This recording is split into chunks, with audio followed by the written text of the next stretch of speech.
Bismillahirrahmanirrahim. Assalamualaikum warahmatullahi wabarakatuh. Alhamdulillahi rabbil alamin. Wassalatu wassalamu ala asyrafil anbiya'i wal mursalin nabiyyina Muhammadin wa ala alihi wa sahbihi ajma'in.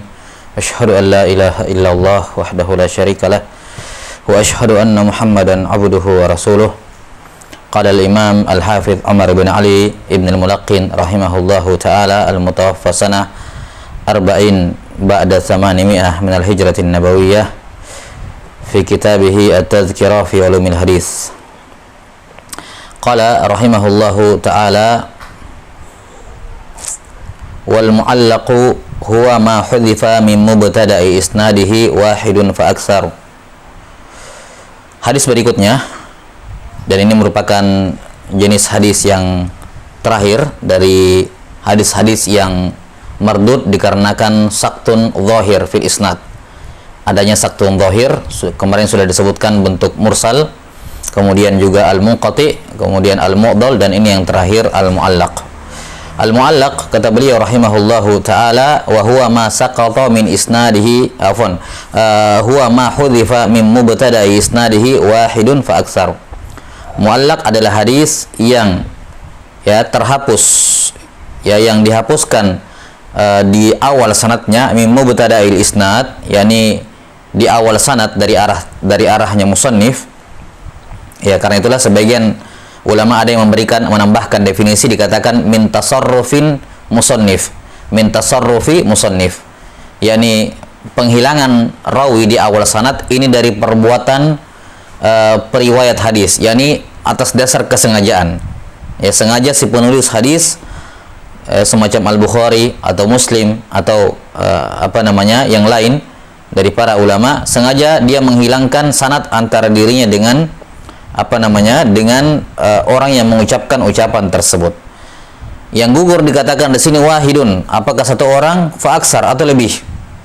Ya, yang gugur itu satu orang, yakni yang gugur adalah gurunya Bukhari saja atau gurunya Muslim saja. Fa aksar atau yang hilang, yang gugur lebih dari satu orang, dua orang atau lebih. Misalnya Al-Bukhari langsung meriwayatkan sanad atau langsung mengatakan qala az-Zuhri.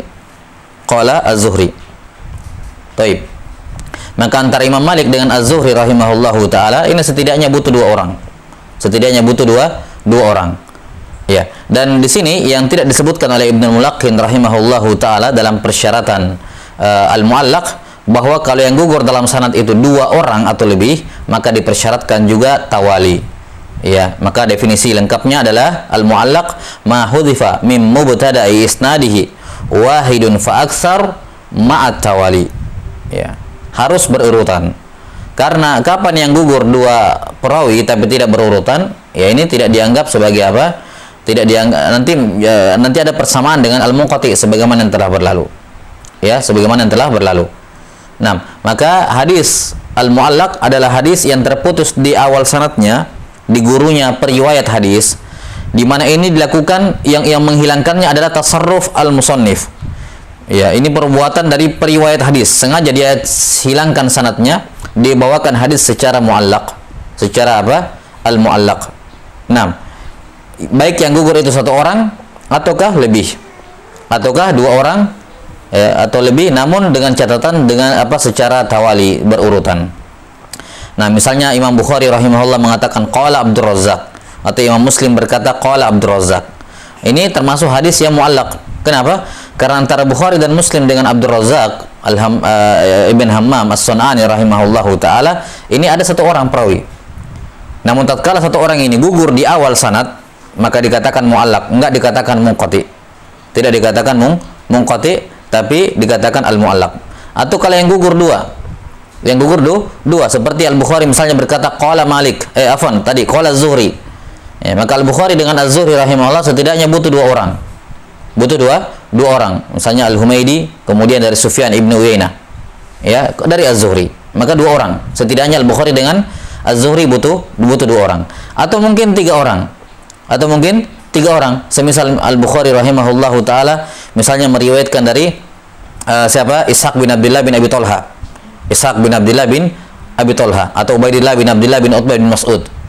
Ya, Ubaidillah bin Abdullah ibn Utbah bin Mas'ud. Ini 3 orang perantara antara Bukhari dengan tabi'in ini. Nah, atau 4 orang misalnya langsung disebutkan sahabat. Qala Ibnu Abbas, qala Anas bin Malik, qalat Aisyah radhiyallahu anha, qalat Ummu Salamah dan seterusnya. Nah, maka ini al-mu'allaq. Ya, ini al-mu'allaq dihilangkan sanadnya. Di awal isnad hadis yang terputus sanadnya dari awal, yakni dari arah musannif, mulai dari gurunya musannif. Mulai dari gurunya periwayat hadis tersebut, pemilik kitab hadis tersebut, mulai dari gurunya dihilangkan satu atau lebih dengan catatan tawali secara berurutan kalau 2 ini, ya. Kemudian dikatakan ini min tasarrufi musannif. Ini adalah perbuatan yang disengaja oleh al-musannif.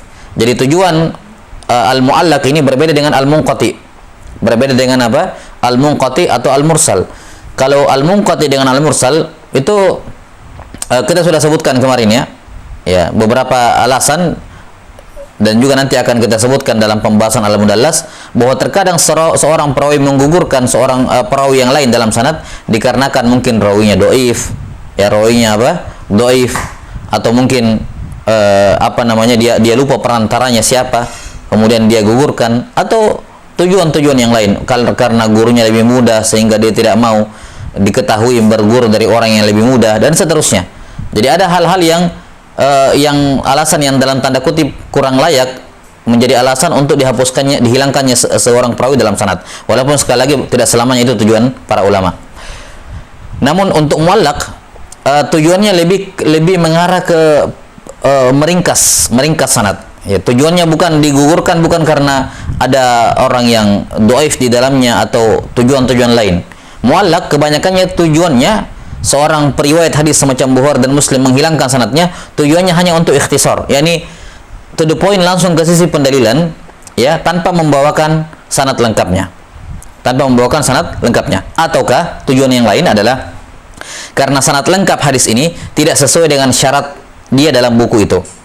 Misalnya dalam Sahih Bukhari ada hadis beliau jadikan berdalil, tapi syaratnya tidak sesuai dengan syarat beliau, maka tidak disebutkan sanadnya secara lengkap, melainkan langsung ucapannya misalnya Anas bin Malik radhiyallahu ta'ala atau ucapan sahabat yang lain. Namun sanad itu secara lengkap Al-Bukhari bawakan misalnya dalam kitabnya yang lain, semisal dalam Al-Adabul Mufrad misalnya, atau dalam At-Tarikh, dalam kitab At-Tarikh Al-Kabir, atau di kitab-kitab beliau yang lain. Jadi alasannya bukan ke sisi seperti tadi, ya, menghilangkan karena dhaif dan semacamnya. Taib. Ala kulli hal, al-mu'allaq ini menjadi pokok pembahasan atau menjadi besar pembahasannya di kalangan para ulama mustalahul hadis dikarenakan banyaknya hadis-hadis mu'allaq dalam Sahih Al-Bukhari. Dan kalau kita lihat kitab-kitab para ulama yang berbicara tentang mu'allaqat, hadis-hadis mu'allaq itu kebanyakannya hanya kebanyakannya pembahasan berputar pada hukum mu'allaqat dalam Sahih Al-Bukhari. Apa hukum hadis-hadis mu'allaq dalam Sahih Al-Bukhari? 6. Dalam Sahih Bukhari dan Sahih Muslim ada hadis-hadis mu'allaq, cuman dalam hadis mu'allaqat dalam Sahih Muslim itu lebih relatif aman. Ya, karena seingat saya hadis mu'allaq dalam Sahih Muslim itu ada 12 atau 13, di mana semua hadis mu'allaq itu sudah disambung sanadnya. Ya, disambung sanadnya artinya disebutkan sanadnya di tempat yang lain. Itu maknanya ketika dikatakan hadis mu'allaq dikatakan wasalahu fulan menyambung sanadnya. Maksudnya disebutkan sanadnya secara lengkap di tempat yang lain. Maka dari 12 atau 13 hadis mu'allaq dalam Sahih Muslim ini beliau sudah sebutkan semua, beliau sudah sambung semua sanadnya dalam Sahih Muslim juga di tempat yang lain dalam Sahih Muslim. Kecuali satu hadis yang beliau tidak sambung, itu pun satu hadis sudah disambung oleh Imam Al-Bukhari, yakni hadisnya diriwayatkan oleh Al-Bukhari dengan sanadnya, ya, sama seperti sanad Imam Muslim, yakni bertemu dengan kepada siapa hadis mu'allaq tersebut dinisbatkan. Nah, sehingga kata para ulama hadis mu'allaqat dalam Sahih Muslim tidak ada masalah, semuanya sahih. Nah, yang menjadi iskal ini mu'allaqat dalam Sahih Bukhari karena jumlahnya sangat banyak sekali. Ya, jumlah mu'allaqat dalam Sahih Bukhari itu sangat banyak. Nah, maka di sini para ulama berbeda pendapat mengenai hukum mu'allaqat dalam Sahih Bukhari, apakah dihukumi sahih atau tidak. Setelah sebelumnya mereka sepakat bahwa hadis-hadis mu'allaq itu tidak termasuk dalam penamaan Sahih Bukhari. Ketika dikatakan Sahih Al-Bukhari, maka hadis mu'allaq ini tidak masuk dalam persyaratan Al-Bukhari. Karena itulah Imam Ad-Darqutni rahimahullahu taala sebagai salah seorang ulama yang mengkritisi hadis-hadis dalam Sahih Al-Bukhari, beliau sama sekali tidak menyinggung dan tidak mengkritisi hadis-hadis mu'allaq dalam Sahih Bukhari. Ya, sama sekali tidak disinggung. Ya, karena kalau mau dikritisi hadis-hadis mu'allaq, mungkin Ad-Darqutni rahimahullah bisa dapat ya lumayan. Ya, namun semua ulama mengetahui atau para ulama mengetahui bahwasanya hadis-hadis mu'allaqat dalam Sahih Bukhari tidak masuk dalam penamaan Sahih Al-Bukhari. Karena itulah Ad-Darqutni tidak mengkritisi sama sekali pada hadis-hadis mu'allaqat, melainkan beliau hanya mengkritisi hadis-hadis yang musnad, yang Al-Bukhari bawakan lengkap dengan sanadnya. Taib. Dan pembahasan mengenai mu'allaqat Al-Bukhari ini insyaallah dibahas di tempat di kitab yang lebih besar dibandingkan ini.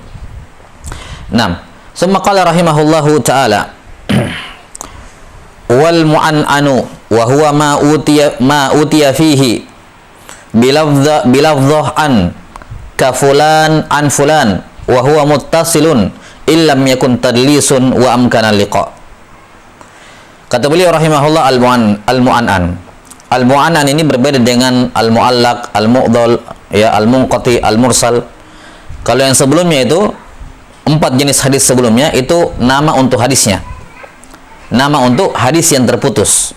Itu ima dikatakan mursal atau munqati atau mu'allaq atau mu'dhal. Adapun al-mu'annan ini bukan penamaan untuk hadisnya secara umum, tapi penamaan terhadap suatu sanad. Satu mata rantai sanad. Di mana ketika di dalam suatu hadis, ya, di salah satu mata rantai sanad ada perawi yang menggunakan an dari gurunya, an fulan, maka ini yang dinamakan al-mu'annan. Ya. Makanya kata beliau al-mu'annan adalah ma'utiya fihi, yakni sanad yang digunakan di dalamnya lafaz an, walaupun cuma satu tabaqat. Misalnya di semua tabaqat pakai sami'tu atau haddatsana atau akhbarana dan semacamnya, cuma satu di tengah-tengah ada yang pakai an, atau yang paling atas menggunakan kata an. Maka an ini yang dikatakan an-anah. Jadi bukan penamaan untuk hadisnya. Tidak dikatakan ada hadis al-mu'annan, bukan maksudnya. Tapi al-mu'annan adalah suatu sanad yang atau satu mata rantai sanad di mana di situ si murid menggunakan kata an dari gurunya. An artinya dari. Taib. Sebelumnya butuh kita ketahui bahwasanya siyagul ada, ini namanya siyagul ada. Lafaz yang digunakan oleh si guru ketika dia menyampaikan riwayat kepada muridnya. Ya, siyagul ada namanya. Haddatsana, akhbarna dan semacamnya, itu namanya siyagul ada. Siyagul ada, yakni lafaz-lafaz yang digunakan oleh seorang guru untuk ketika menceritakan hadis kepada muridnya. Itu namanya siyagul ada. Tapi siyagul ada secara umum terbagi menjadi 3. Siyagul ada secara umum terbagi menjadi 3. Yang pertama ada at-tasrih bis sama. Ada siyag yang at-tasrih bis sama, yang menegaskan bahwa dia mendengar hadis tersebut. Tidak ada ihtimal, tidak ada kemungkinan lain kecuali pasti mendengar. Ya. Contoh siyaknya seperti sami'tu, haddatsana, akhbarana, ya, dan semacamnya. Ini tasrih bis sama. Kemudian yang kedua ada at-tasrih bi adamis sama. Ada penegasan bahwa dia tidak mendengar. Ya. Ditegaskan bahwa dia tidak mendengar. Misalnya dikatakan dzukira lana, telah disebutkan kepada kami bahwa demikian dan demikian. Disebutkan kepada kami menunjukkan ada yang menyebutkan. Enggak disebutkan. Siapa yang menyebutkan ini? Maka apa? Ini namanya tasrih bi adamis sama. Atau misalnya dikatakan ruwiya an fulan. Ya. Atau ya, diriwayatkan dari si fulan. Kalimat diriwayatkan menunjukkan ada yang meriwayatkan. Enggak disebutkan siapa. Ini namanya tasrih bi adamis sama. Atau dikatakan misalnya menggunakan lafaz-lafaz yang jelas menunjukkan bahwa ada perantara antara dirinya dengan gurunya. Seperti Imam Malik mengatakan balaghana, telah sampai kepada kami. Yakni ada perantara, cuma enggak disebutkan siapa yang menyampaikannya. Jadi ini yang kedua ada tasrih bi adamis sama, yang tegas menunjukkan tidak mendengar. Kemudian jenis yang ketiga yaitu ada tasrih al-muhtamal. Ada siyaq yang muhtamalah.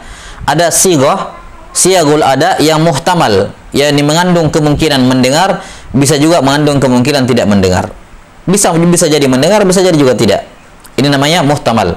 Siyag yang muhtamal. Yaitu yang pertama seperti an di sini. Kata an. Kemudian yang kedua kata qala. Si fulan anna fulanan qal, bahwa si fulan berkata.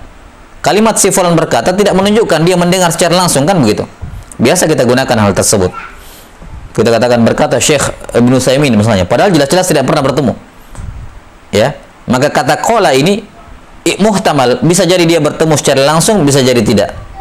Ketika dikatakan an fulan, ya, seorang syekh mengatakan atau seorang guru mengatakan kepada muridnya, arwi hadzal hadis an fulan. Saya meriwayatkan hadis ini dari si fulan. Nah, kalimat dari ini muhtamal, bisa jadi dia mendengar langsung, bisa jadi tidak mendengar secara langsung, bisa jadi pakai perantara. Nah, maka al-mu'annan yaitu adalah hadis yang menggunakan atau mata rantai sanad yang pakai an di situ. Nah, karena dia pakai an, berarti apa?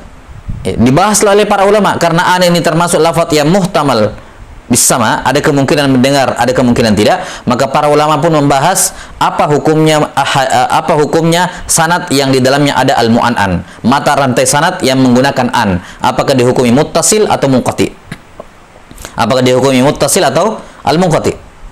Sebagian mengatakan dihukumi muttasil dan sebagian mengatakan dihukumi munqati, karena tidak ada ketegasan, tidak ada kejelasan dia mendengar. An ini adalah lafaz yang muhtamal, lafaz yang muhtamal. Kata beliau rahimahullahu taala, wal mu'annanu wa huwa ma utiya fihi bi lafdhati an ka fulanin an fulan. Ini fulan an fulan.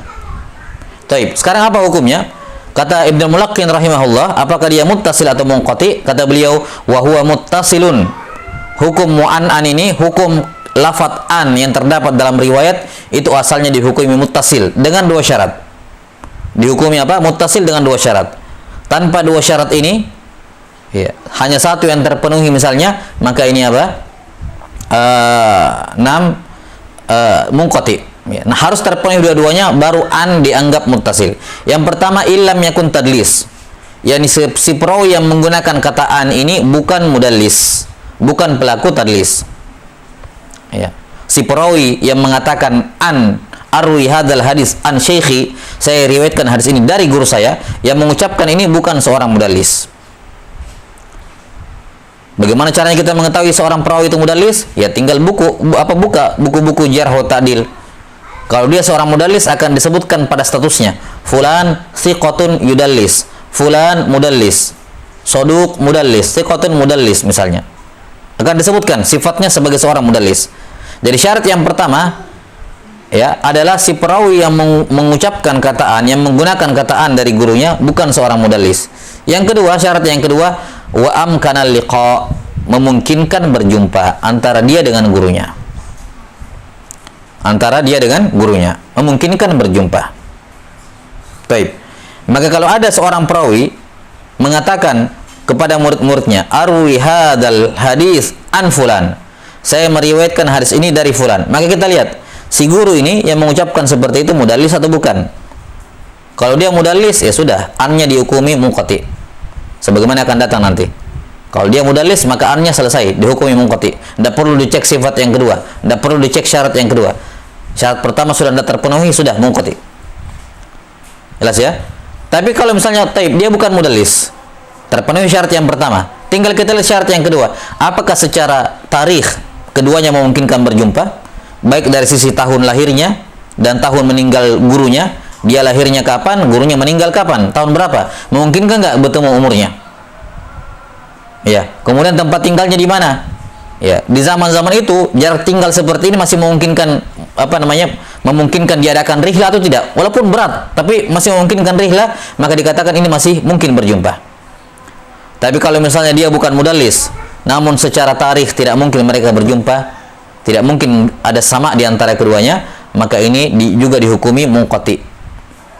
Annya ini dihukumi sebagai munqati. Walaupun dia bukan mudallis, syarat yang pertama terpenuhi, tapi syarat yang kedua tidak mungkin mereka berjumpa.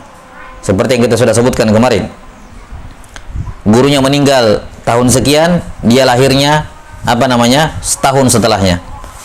Ya, misalnya ada seorang guru meninggal tahun 390 Hijriah. Dia lahir 389. Kan tidak mungkin ketemu. Ya, gurunya meninggal 390 Hijriah. Dianya lahir misalnya 395. Kan tidak mungkin, dia masih 5 tahun pergi rihlah jauh tempatnya, tidak mungkin. Ini tidak mungkin berjumpa. Tidak mungkin bertemu, tidak mungkin ada riwayat sama di antara keduanya. Maka ini dua syarat. Ya.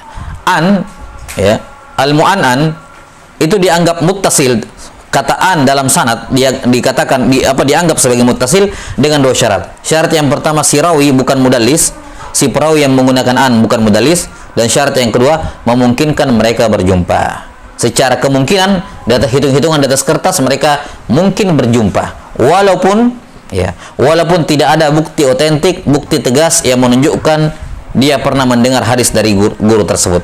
Sekedar kemungkinan berjumpa itu sudah dianggap cukup. Dan ini adalah pendapat yang dipilih di sini oleh Ibnul Mulaqqin rahimahullahu taala.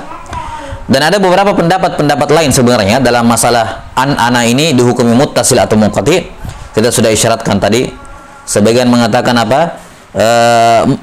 munqati secara mutlak. Pokoknya an munqati. Ya, ini tidak diragukan tasyaddud ya, terlalu keras, terlalu ketat dalam masalah ini. Dan ini pendapat yang kurang kuat. Ada juga yang mengatakan syaratnya adalah kalau dia bukan mudallis dan dia diketahui berguru lama sama orang tersebut. Ya, ini juga tidak benar. Ya, persyaratan seperti ini juga kurang kuat. Ini pembahasannya, sanggahannya di kitab-kitab yang lebih besar dibandingkan ini, kitab lanjutan. Nah, dan pendapat berikutnya, pendapat selanjutnya yang disebutkan oleh Al-Hafidz Ibnu Hajar rahimahullahu taala, ya, dan ini yang dirajihkan oleh Al-Hafidz Ibnu Hajar yang merupakan pendapat dari Ali bin Al-Madini dan juga pendapat Imam Al-Bukhari, ya, pendapat Imam Al-Bukhari, dan ini yang beliau terapkan dalam kriteria sahih, ya, yaitu bahwa an-anah, ya, hadis mu'an'an ini yang pakai an ini tidak bisa dihukumi nanti dihukumi muttasil dengan dua syarat.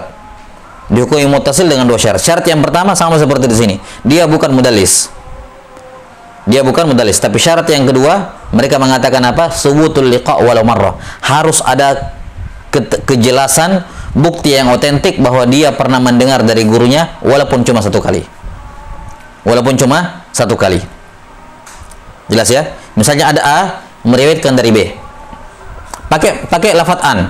Fulan mengatakan arwi hadzal hadis an fulan B, masalan. A dari B. Maka kata an antara A dengan B ini dihukumi muttasil kalau terpenuhi dua syarat. Syarat yang pertama, si an bukan mudallis. Kalau dia mudallis selesai masalah. Munqati, dihukumi terputus sanadnya. Ya. Tentunya kalau tidak ada tasrih dari jalan yang lain sebagaimana akan datang nanti dalam tadlis. Jadi syarat yang pertama dia bukan mudallis. Syarat yang kedua menurut Ibnu Mulaqqin adalah cukup antara A dengan B mungkin berjumpa, sekedar hitung-hitungan mungkin ini berjumpa. Ya. Itu yang dirajihkan oleh Ibnu Mulaqqin rahimahullahu taala. Dan ini yang dipilih oleh Imam Muslim rahimahullahu taala. Ini yang dipilih oleh Imam Muslim rahimahullah yang beliau bela habis-habisan dalam muqaddimah Sahih Muslim. Beliau menegaskan bahwasanya cukup yang penting mungkin berjumpa. Nah, sementara pendapat Ali bin Al-Madini, Imam Al-Bukhari, dan juga ini pendapat yang dipilih dan dirajihkan oleh Al-Hafidz Ibnu Hajar rahimahullah adalah mempersyaratkan harus subutul liqa. Tidak cukup sekedar hitung-hitungan mungkin berjumpa, tapi harus ada bukti otentik dia pernah berjumpa, walaupun cuma satu kali. Walaupun cuma satu hadis kita dapatkan bukti, yang lainnya kita tidak punya bukti dia mendengar, cuma satu hadis ini, dia pakai haddatsana, dia pakai akhbarna, dia pakai sami'tu, maka sudah. Ya, semua riwayat-riwayat yang lain yang pakai A dari B itu bisa diterima semuanya, dianggap muttasil semuanya. Kenapa? Sudah ada bukti di salah satu riwayat A dari B pakai sami'tu, haddatsana, akhbarna dan semacamnya. Jelas ya? Nah, dan mengapa Al-Hafidz Ibnu Hajar rahimahullahu taala merajihkan pendapat ini? Dan ini kata beliau ini pendapat yang tawassut dalam permasalahan, dikarenakan nanti kalau kita persyaratkan sekedar mungkin berjumpa, maka ini nanti akan bertabrakan dengan aturan mursal khafi. Ingat kemarin pembahasan al-mursal khafi? Mursal khafi adalah dua orang yang satu masa memungkinkan berjumpa tapi tidak bertemu, kan begitu? Mungkin berjumpa tapi kenyataannya tidak berjumpa. Tapi secara hitung-hitungan memungkinkan. Ya. Maka apa yang dipersyaratkan di sini oleh Ibnu Mulaqqin rahimahullahu taala mengikuti pendapat Imam Muslim bahwa yang penting mungkin berjumpa, ini masih agak berat kalau diperhadapkan dengan mursal khafi. Bukankah mursal khafi juga keduanya memungkinkan berjumpa? Cuman kenyataannya tidak mendengar.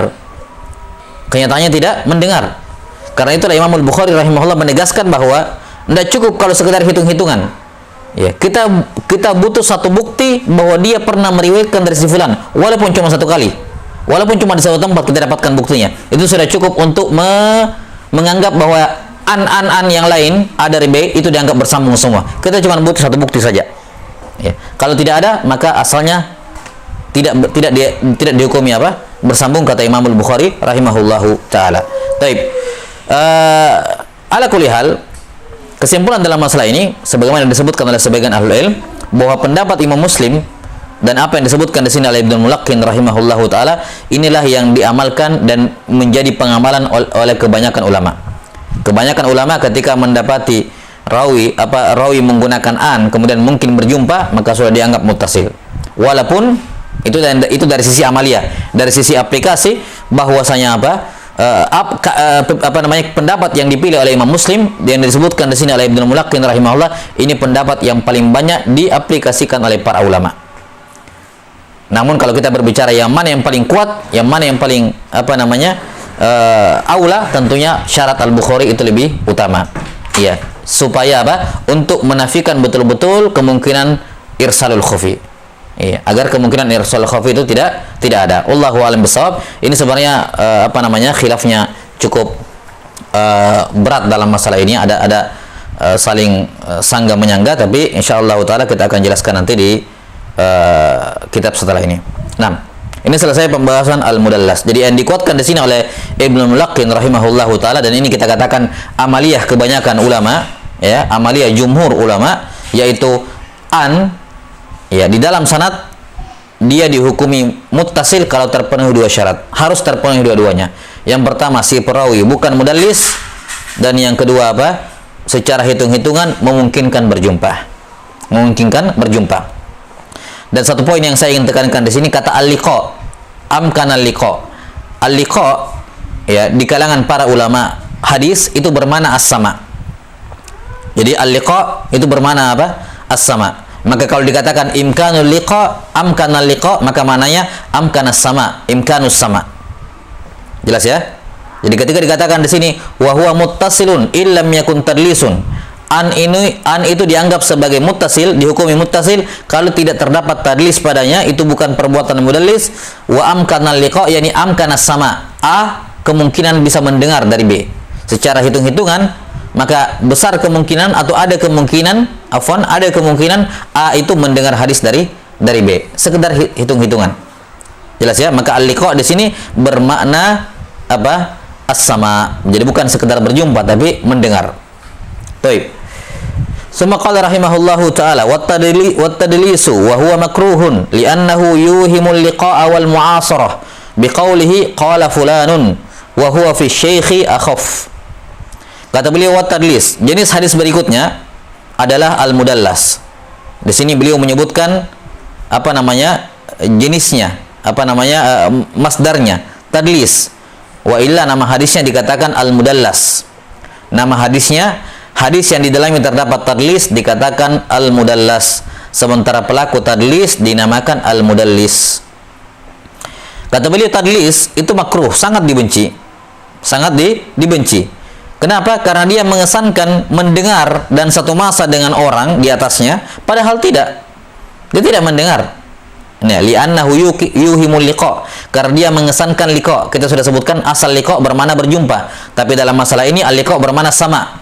Yani li'annahu yuhimus sama. Dia memberikan kesan seakan-akan mendengar dari orang di atasnya dalam sanad maksudnya. Wal mu'asarah, mengesankan seakan-akan satu masa, padahal tidak. Di mana dia memberikan kesan kepada orang lain dengan ucapan qala fulan. Ya, qala fulan berkata. Nah, ini termasuk lafaz-lafaz yang muhtamal, sama seperti an, yaitu qala, sebagaimana yang sudah kita sebutkan tadi. Kemudian kata beliau rahimahullah wa huwa fi syaikhi akhaf. Fi syuyukhi akhaf. tadlis dalam masalah nama-nama guru itu lebih ringan. Tadlis dalam masalah nama-nama guru itu lebih ringan. Baik. Di sini Ibnu Mulaqqin rahimahullahu taala mengisyaratkan dua bentuk tadlis. Dua bentuk tadlis. Tadlis yang pertama namanya tadlisul isnad dan yang kedua namanya tadlis asyuyukh. Saya ulangi, yang pertama tadlisul isnad dan yang kedua tadlis asyuyukh. Apa itu tadlis isnad? Tadlis isnad ya. Sebenarnya gambarannya sama seperti munqati. Ada rawi yang terputus di dalamnya. Ada rawi yang gugur di dalamnya. Cuman yang membedakan dengan munqati, kalau munqati itu secara tarikh itu jelas sekali terputusnya. Makanya munqati masuk dalam kategori saktun dhahir. Gugurnya itu jelas, bisa diketahui dengan sekedar membaca biografi ringkas, ketahuan tahun meninggalnya, lahirnya gimana, bisa diketahui. Sementara mudallas ini termasuk termasuk saktun khafi, sama seperti mursal khafi tadi. Sama seperti mursalul khafi, dia termasuk saktun khafi. Yani ada juga perawi yang gugur di tengah-tengah sanad, sama seperti munqati. Cuman bedanya antara A dengan B ini yang ada gugur di tengah-tengahnya, mereka ini memungkinkan, ya, mereka ini sudah berjumpa, memungkinkan berjumpa dan seterusnya. Kita akan terangkan nanti. Jelas ya? Jadi yang membuat tadlis ini dibenci adalah makruh, dikatakan makruh. Ya, sangat dibenci dikarenakan dia tidak mendengar hadis itu dari gurunya, dari orang itu, tapi dia mengesankan kepada muridnya seakan-akan dia dengar. Ini kan ada, walaupun tidak dikatakan kadzib, ya, tidak dikatakan juga mungkin nau minal kadzib, tapi ya tadi tidak diragukan ada sesuatu yang palsu di situ. Ya, karena dia ingin agar orang-orang tahu bahwa dia mendengar secara langsung dari orang di atasnya, padahal tidak demikian. Ya.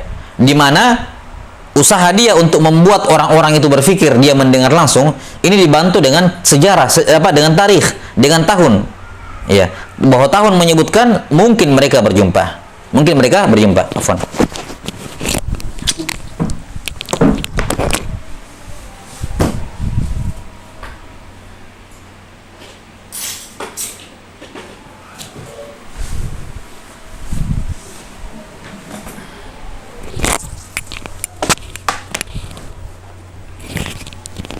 Taib. Jadi bentuknya mudallis ini dia meriwayatkan dari seorang. Dia sama orang ini berjumpa. Berjumpa. Bahkan mungkin dia berguru darinya. Dia berjumpa dan dia punya riwayat dari guru tersebut. Cuman ada hadis-hadis tertentu yang dia dengar pakai perantara. Ya, dia pakai perantara. Tidak langsung ke gurunya yang ini. Dia pakai perantara dari orang lain, dari gurunya. Maka mudallis ini kemudian datang menggugurkan perantaranya ini.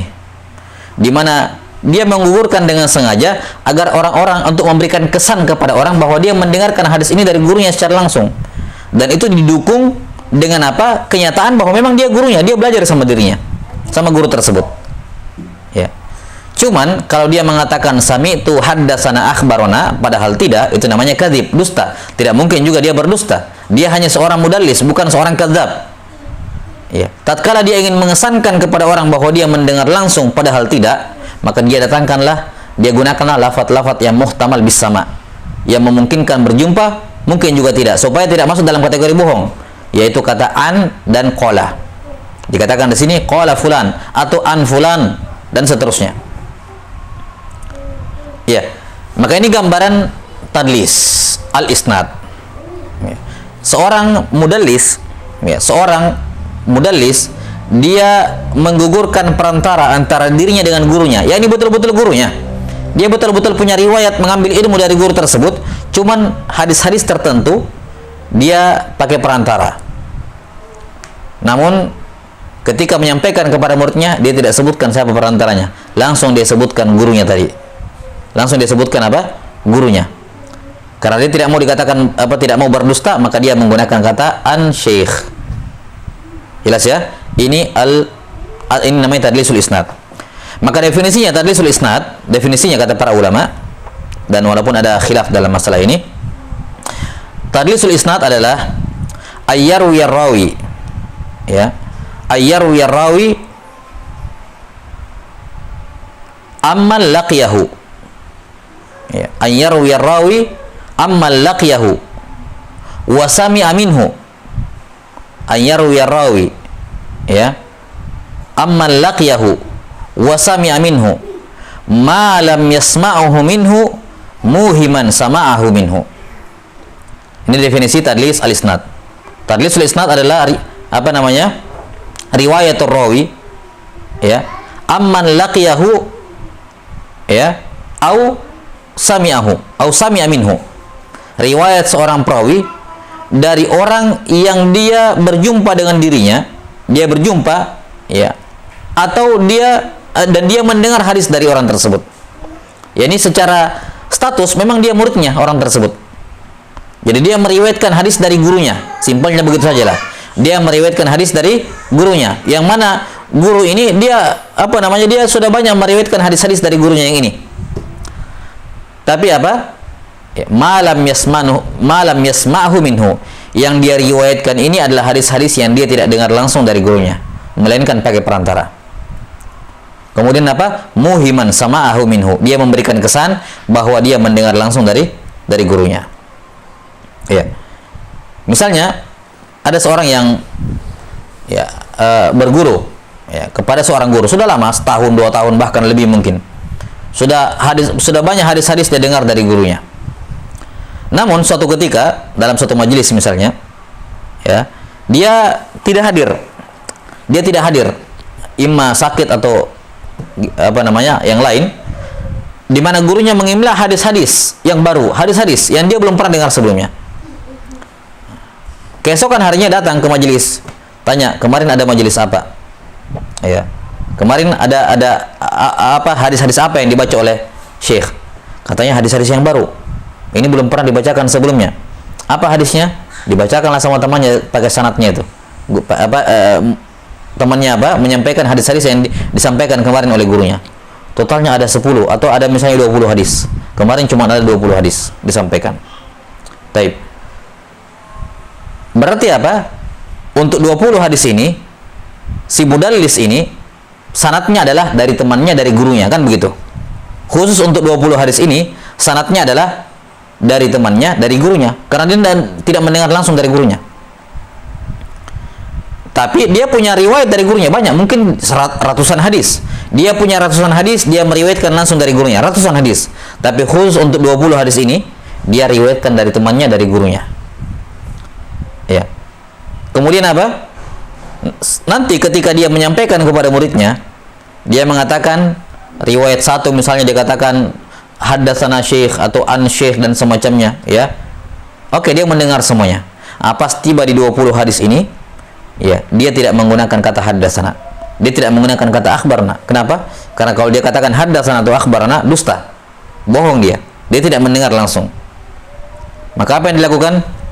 Dia gugurkan temannya. Kalau yang jujur kan dia katakan haddatsana fulan, yakni temannya atau qara'tu alaihi atau yang semacamnya dari gurunya, pakai perantara, tidak ada masalah.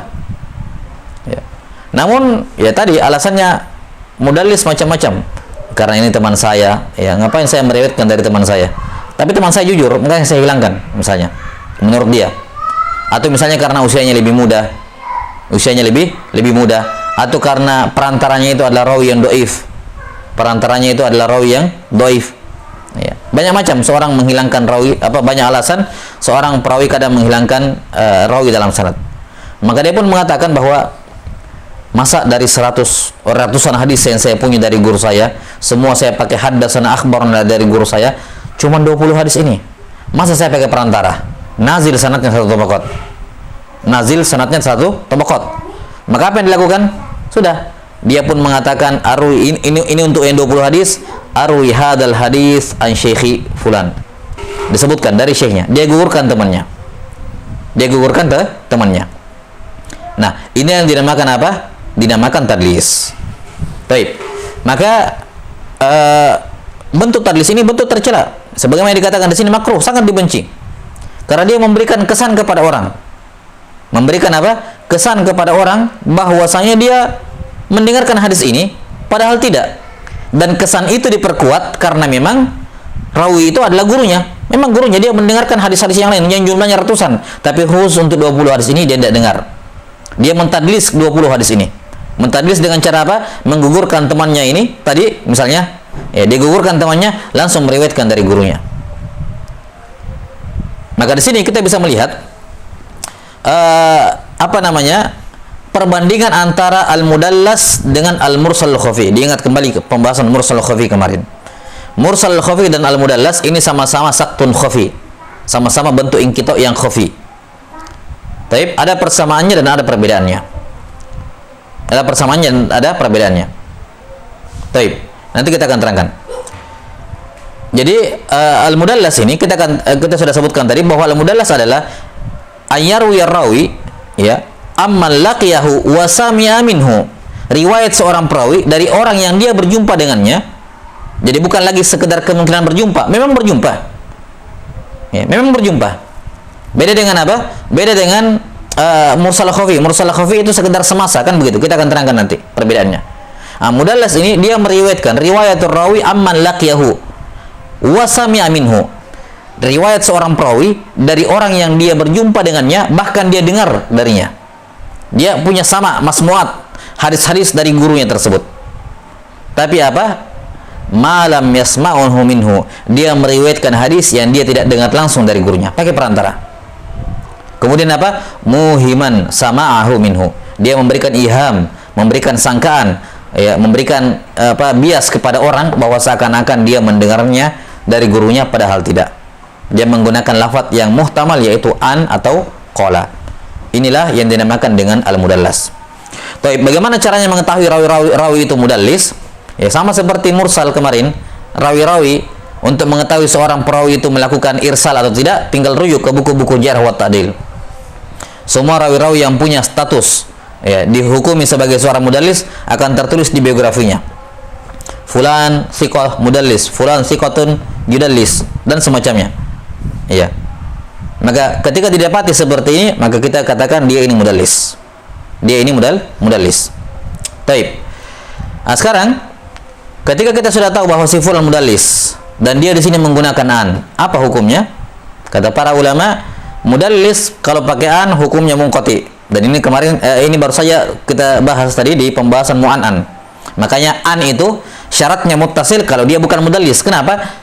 Karena di pembahasan mudallis ini kita katakan apa? Mudallis kapan dia pakai an maka munqati. Ya. Mudallis kalau dia pakai an maka hukumnya munqati. Kapan bisa diterima?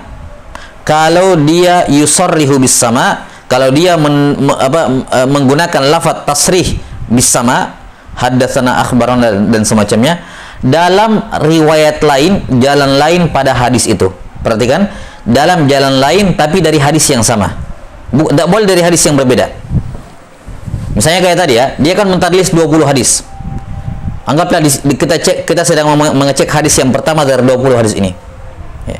Maka ketika kita dapati di sini di si fulan dia pakai an. Dia pakai an. Maka apa?